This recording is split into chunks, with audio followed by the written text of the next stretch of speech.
लोक मारामाऱ्या करतायत, पेट्रोल पंपावरती दंगे सुरू होतील.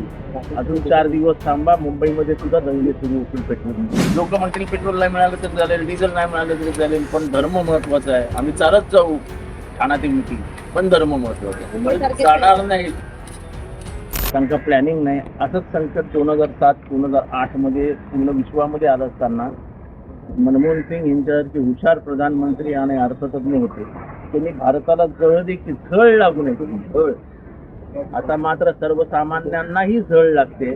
लोक मरतायत, खून पडतायत, लोक मारामाऱ्या करतायत, पेट्रोल पंपावरती दंगे सुरू होतील.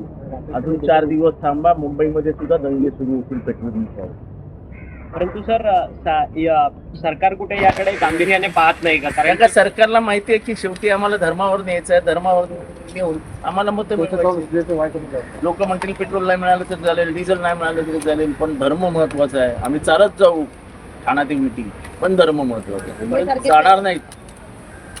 मुंबईसारख्या शहरात देखील पेट्रोल पंप बंद पडतात. आतापर्यंत ग्रामीण आता मुंबईमध्ये हे सगळीकडे होणार. ग्रामीण आणि शहरी भागामध्ये फरक नसतो.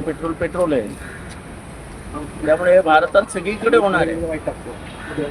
भारताला 2014 साली अच्छे दिन आएंगे असं स्वप्न दाखवणारे पळून गेले. त्यांनी आता उत्तर दिली. काळा बाजार करणारेच लांबे तिथे आहेत. 80% लोक अशीच आहेत. मग ते तुम्ही पकडा ना. काळा बाजार करणारे जर लाईनीत उभे आहेत तर तुम्हाला कोणी मोकळे सोडले? गाय तस्करीवरती आम्ही मकोका लावणार म्हणणाऱ्यांनी, तर असे काळा बाजार करणाऱ्यांवर, म्हणजे देशावरती संकट असताना काळा बाजार करणं हेच मुळी चुकीचं आहे. आणि सरकारला हे माहिती आहे, म्हणजे मग सरकारचाच हात नाही ना ह्याच्यात. परंतु अशी थट्टा मस्करी सामान्यांची होत नाहीये का? अशी वक्तव्य करून ते त्यांना पडली आहे सामान्यांची. काय आम्ही निवडून आलो आहोत आणि पुढचे 3.5 वर्ष काही नाही आहे का? 1.5 वर्षच झाले त्यांना निवडून येऊन. त्यामुळे मास्क दाखवलं तरी काय फरक पडतो? सर प्रबोधनकार अनुषंगाने आज आपली सुद्धा बैठक आहे.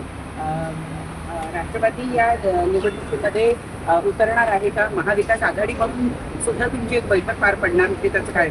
नाही, मला या संबंधात काय माहिती नाही. मला फक्त काल रात्री निरोप आला की बैठकीला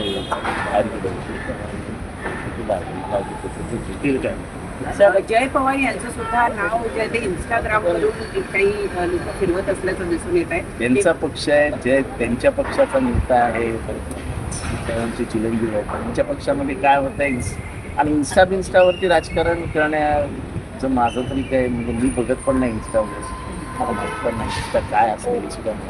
सर खरं तर संजय गायकवाड यांची आता पोलिसांमार्फत काही होणार नाही. हे सरकारमध्ये असताना संजय गायकवाड अमुक तमुक त्यांनी काही बोलावं, कुठलंही कृत्य करावं, काहीही होणार नाही. पोलिसांच्या हातात, स्वतःच्या हातात किडे आहेत. फक्त विरोधी पक्षाचा आमदार असेल तर खोट्या केसेस कशा करायचा, त्यांना जेलमध्ये कसं टाकायचं, एवढंच पोलीस प्लॅनिंग करत असतात. संजय गायकवाडांनी आता दगलबाज शिवाजी जे पुस्तक प्रबोधनकार ठाकरेंचं आहे त्याच्यावरती पण बंदी आणण्याची मागणी केलेली आहे. कशा पद्धतीने होत आहे आमदारांचं हे वर्तन योग्य आहे ना? त्यांना साहित्यातला स माहित नाही, ते काय बोलणार आहे, त्यांना काय बोलायचं? त्यांनी दगलबाज शिवाजी हे पुस्तक वाचलंय का? त्यांना प्रबोधनकार ठाकरे कधी समजलेत का?